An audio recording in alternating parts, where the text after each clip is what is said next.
Kilala mo ba ang content creators na to? Sa unang tingin parang simple lang siyang tignan. Pero hindi mo akalain na ang dating magsasaka lang noon, ngayon ay isa ng ganap na millionaire sa Pilipinas. Kung saan milyon-milyon na ang kinikita niya ngayon. Kaya naman kilalanin natin ang pinagkakaguluhan ng mga kababaihan na si Elias Lintukan, ang sikat na bokalista ng Mindanao. Nakilala siya dahil sa kanyang mga reggae music at isa na dito ang kanyang signature na sayaw na talaga naman pinagkakaguluhan ng mga tao. Kaya naman sa kanyang kasikatan ngayon at milyon-milyon ang kanyang nakukuhang mga views sa online, mapapatanong ka na lang talaga magkano na kaya ang kinikita ni Elias?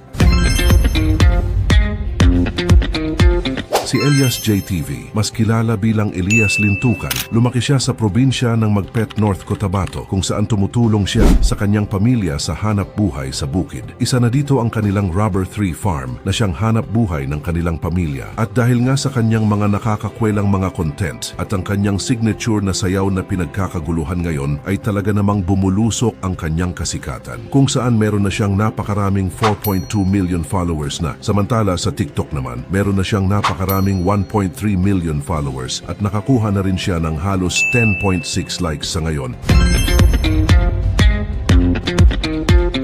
Dahil nga sikat na siya ngayon sa social media kung saan milyon din ang kanyang nakukuhang views sa mga content ay hindi ipagkakaila na milyon din ang kanyang kinikita dito. Binisita ko naman ang kanyang Facebook page kung saan nakakuha siya sa taong ito ng halos 630 million views sa kanyang mga video. Ayon naman sa ilang source pumapalo ngayon sa $50 to $60 ang bawat nakukuhang million of views ang mga vlogger sa Facebook. Kaya naman kung pagbabasihan kumita si Elias ng $37,000 nitong taon lamang at kung convert natin sa peso, maaring kumita siya ng halos 2.1 million pesos. Kung pagbabasihan, hindi lang sa Facebook, kumikita siya ngayon kung saan pumapalo rin sa million ang kanyang annual income sa kanyang mga iba't ibang social media account. Kaya naman sa bawat sayaw at kanta ngayon ni Elias ay unti-unti niyang natatamasan ang kanyang mga pangarap na makapag-perform sa iba't ibang lugar sa Pilipinas. At dahil nga sa kanyang nag-viral na sayaw, ay talaga naman pinagkakaguluhan siya ngayon at dinudumog ng napakaraming fans kung saan pinag-aagawan din siya ng maraming lugar upang mag-perform sa mga event. Ayon naman sa ilang source, kumikita si Elias ng halos 150,000 to 200,000 pesos sa bawat perform niya sa mga event lamang. Kaya naman hindi ipagkakaila na unti-unting natutupad ang kanyang mga pangarap upang maihaon sa hirap ang kanyang pamilya at hindi na muli magtrabaho pa ang kanyang ina sa ibang bansa. Kaya naman isa nga siya sa hinahangaan ngayon at itinuturing na pinakamatagumpay sa mundo ng social media kung saan ang kinikita niya ngayon ay hindi lang resulta sa sipag kundi na rin ang kanyang pagsusumikap na hindi na uli bumalik ang kanyang pamilya sa kahirapan. Kaya naman sino ang mag-aakala na ang dating probinsyano at magsasaka ay kumikita na ng milyon-milyon ngayon?